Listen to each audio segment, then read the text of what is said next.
好，那么这个花蕊就分为这么几个部分。好，今天我们来了解一下这个花蕊蕊丝的这个表现技法。为了方便，所以呢看得清楚，我用胭脂给大家示画一下。它这个是雌蕊部分，分成五个，有点像一个五角星。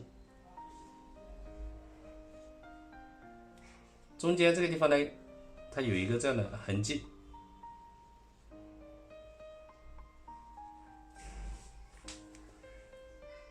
好之后呢，这上面它都有一些这样的突出的地方。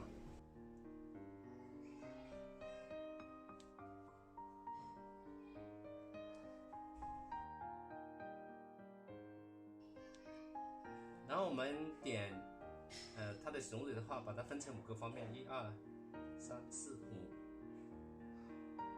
基本的形态呢，可以这样，就是由重到轻，由重到轻。重到轻提起来，你也可以由轻到重，可以反过来也可以，适当有点交叉，一组一组的话，看你的习惯。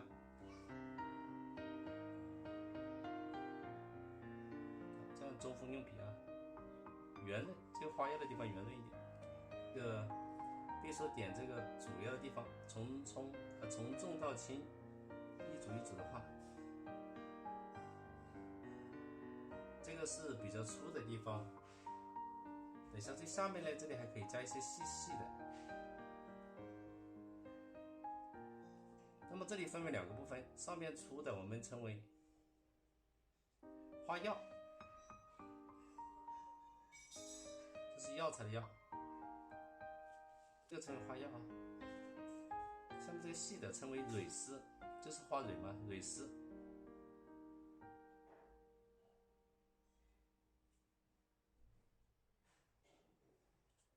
那2部分，花药粗，蕊丝比较细，这是2部分。同时，这个是外面这个都属于雄蕊，里面是雌蕊。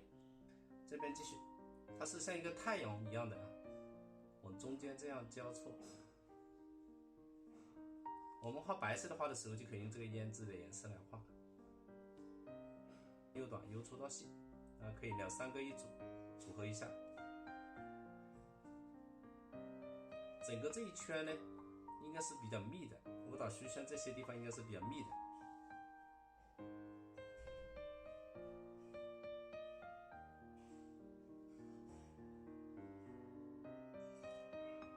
为了给大家看清楚一点，水画的比较大，对于我的半个手这么大。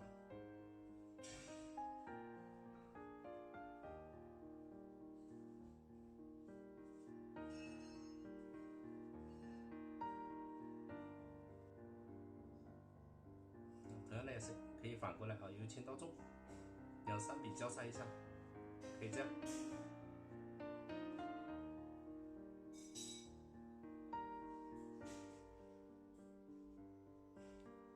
然后再圆润一点啊，像竖着画圆润一点，可以适当交叉，1、2、3，适当的有点交叉，继续这样。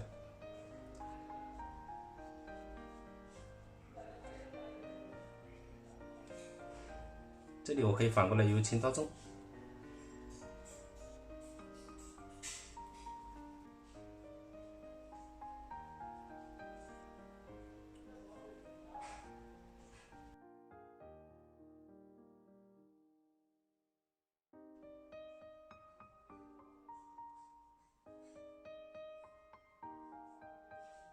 好，这一段我们就不画了，这里因为写了一些字，可以不画。画好这个花药部分，下面的蕊丝可以画细一点。